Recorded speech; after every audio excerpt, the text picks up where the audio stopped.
NES games aren't exactly known for aging very well, but there's still some that always get thrown around when talking about must-play classics, especially from Nintendo's first-party catalog on the system. But is that just blind nostalgia, or do these games still hold up well enough today to be playable, or even really fun?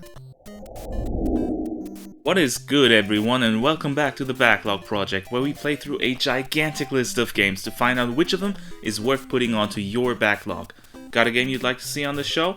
Check the description of the video and take part in our weekly poll to decide the next game I'll review. You probably clicked on this video thinking, of course it's worth playing. Super Mario Bros. Is one of the best games of all time, and most people would agree.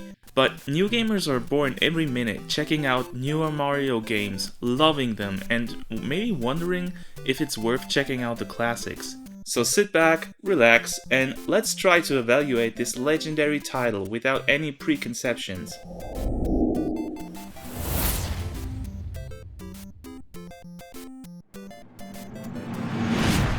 Super Mario Bros., like many other NES games, doesn't offer a lot in terms of an intro or anything really.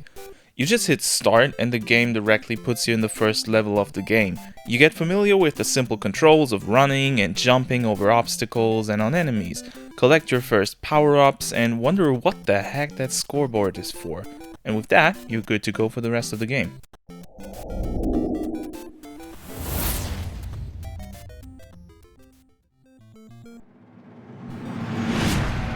What we're looking at here is very much an early NES game. It looks a bit like an upgraded version of the arcade games we covered in another video. But just because the graphics are outdated doesn't mean they're bad. There's a lot of creativity in the sprites and backgrounds, and the game uses a white color palette to make the most of the limited tech. Yes, there's quite a bit of imagination required on the player's part, but you can definitely feel that this is more of a game world than many other NES titles had to offer, with even a few different locales like caves and snowy areas. At least, I think it's supposed to be snow. Only a few though, so don't go expecting themed worlds like in the newer Mario titles. Koji Kondo's soundtrack for this game, like many of his other work, is legendary. If you play the theme of World 1-1 to anyone on the street, I'm pretty sure 99% of them would recognize it as the Mario Bros. Music. The other tracks are equally recognizable and just so damn catchy. There's just not enough of them. Sure, having the few cave, underwater, and castle stages in the game feature the same music is fine. But why does every level that isn't one of those play the same damn 1-1 music?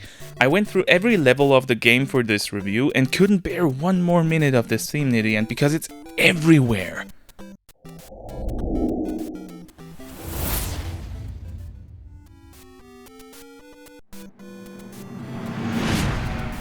Being the grandfather of all 2D jump'n'runs, Super Mario Bros.'s gameplay isn't really all that complicated or deep.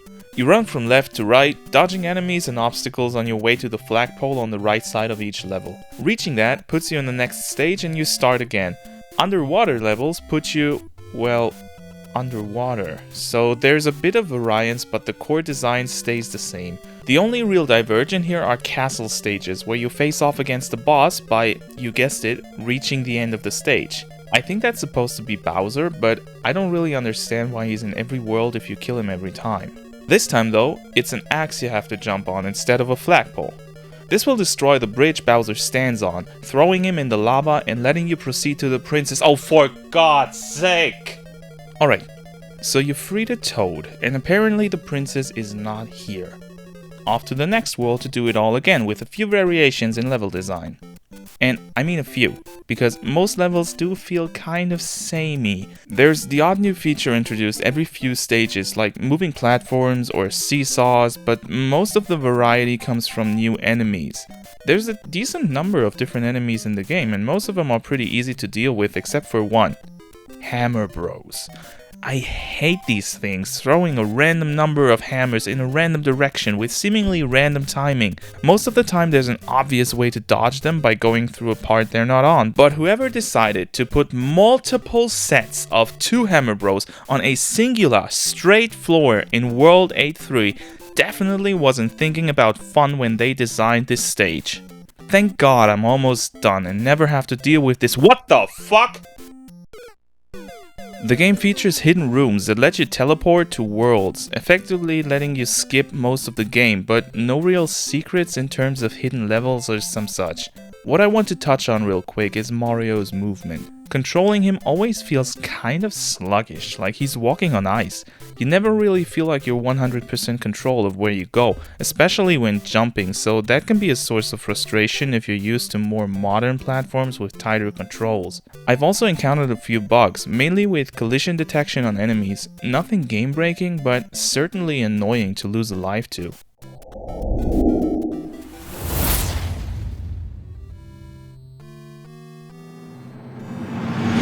To be honest with you guys, I'm kind of torn here. On the one side, the game is an absolute classic and a very good NES game.